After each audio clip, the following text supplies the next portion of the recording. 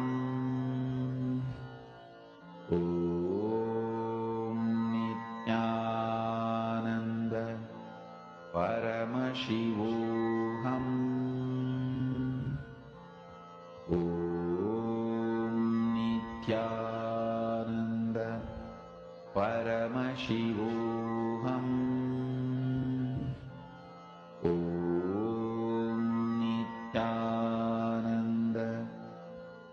Paramashivoham. Om Nithyananda. Paramashivoham. Om Nithyananda. Paramashivoham. Om Nithyananda. Paramashivoham. Om Nithyananda. Paramashivoham. Relax. I request all the participants now to detail out in the chat whatever you experience. Whatever you experienced, you can detail out in the chat and share what you heard, what you were able to smell, what you felt, what you saw, what you tasted. All of this, I request all of the participants to post in the chat. What did each of you experience?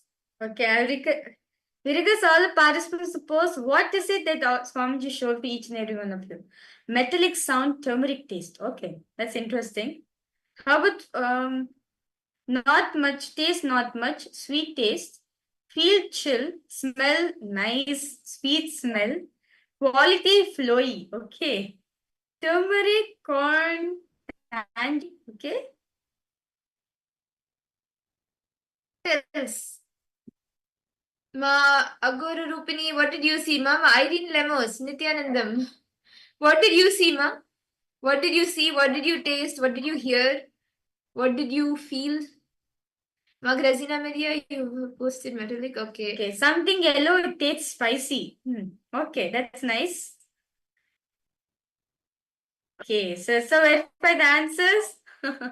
So, this the image which all of us have seen right now, scanned, right, is one of the more common available fruit, the banana. So you can see the banana taste is sweet and fruit taste, touches of smells the tropical sweet, and there's no particular one for it. Answer is the banana. Okay, that's Kundal manifested. Ma Priyatri, yes, you manifested once. You have gotten this. Okay, for many of the participants were posted